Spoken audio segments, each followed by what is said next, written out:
তাদেরকে আইনের আওতায় নিয়ে আসার জন্য। এবং বর্তমান পরিস্থিতিতে আমরা যেটা দেখছি, স্বরাষ্ট্রমন্ত্রী এবং পররাষ্ট্রমন্ত্রী ওই দুজনে হলো ওনাদেরকে চুরি পরিয়ে রাখা দরকার। ওনারা কোনো স্টেটমেন্ট নাই, কোনো বক্তব্য নাই, ওনাদের কোনো উদ্যোগ নেই। এজন্য সরকার নাগরিকদের নিরাপত্তা দিতে পুরোপুরি ব্যর্থ হচ্ছে। সরকার যেমন ঢাকাতে ব্যর্থ হচ্ছে, সকল বিভাগে সীমান্ত নাগরিকদের নিরাপত্তা দিতে ব্যর্থ হচ্ছে।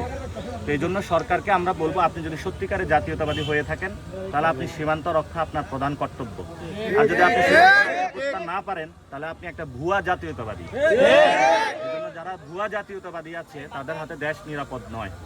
আমাদের যারা সন্তান রয়েছে, যাদেরকে আজকে খুন করা হয়েছে, ওনার বাবা রয়েছে এবং ওনার বাবার থেকে আপনারা বক্তব্য শুনবেন যে উনি বলবেন যে ওনার সন্তানকে কিভাবে। আপনার সন্তান কি কোনো মাদক টাদকের সাথে জড়িত ছিল? এই যে উনি বলছে ওনার সন্তান কোনো মাদকের সাথে জড়িত ছিল না। এবং বিজিবি থেকে যে প্রেস রিলিজ দিয়েছে সেখানেও বাংলাদেশের মানুষকে মাদক কারবারে চলাচলানি তারা হলো সেগুলো আখ্যায়িত করেছে। এটা ভারতীয় বয়ান। আমরা বলবো বিজিবিকে ভারতীয় বয়ান থেকে সরে আসার জন্য। আগে যখন ছিল পিলখানা হত্যাকাণ্ডের আগে, তখন হলো বিএসএফ মারা যাইত। সে বড়াইবাড়ির যে যুদ্ধ হয়েছিল সেটা আমরা জানি। এখন হলো পিলখানা হত্যাকাণ্ডের পরে এই বাহিনী মেরুদণ্ড ভেঙে দেওয়া হয়েছে। আমরা আশা করব এই বাহিনীকে নতুন করে পুনর্গঠনের জন্য এবং নতুন উপযুক্ত ট্রেনিং এর মধ্য দিয়ে সীমান্তকে রক্ষা করার জন্য।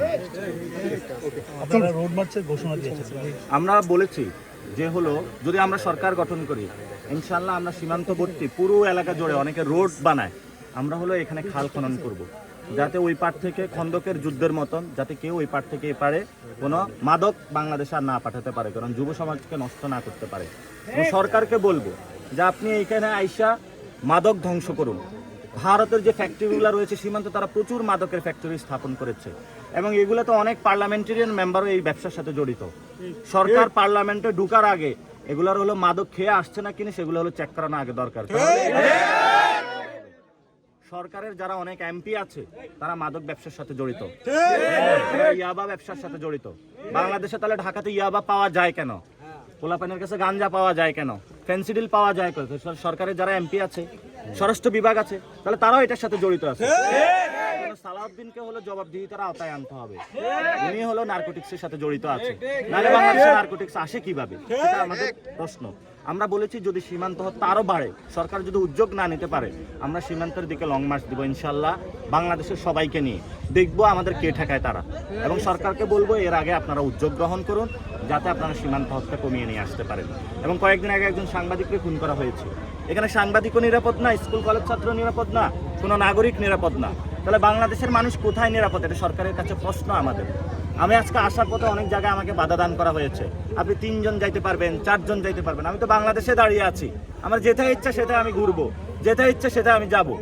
হু আর ইউ যে আপনি আমাকে বলার জন্য যে আমি কয়জন সহকারে যাব?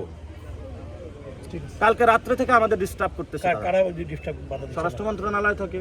এই যে চুড়ি লাল চুড়ি পরাইতে হবে সালাউদ্দিনকে। সীমান্ত বুঝে না, সীমান্তে যে হত্যা হয় সার্বভৌমত্ব বুঝে না, জাতীয়তাবাদ বুঝে না, শুধু সংবিধান বুঝে।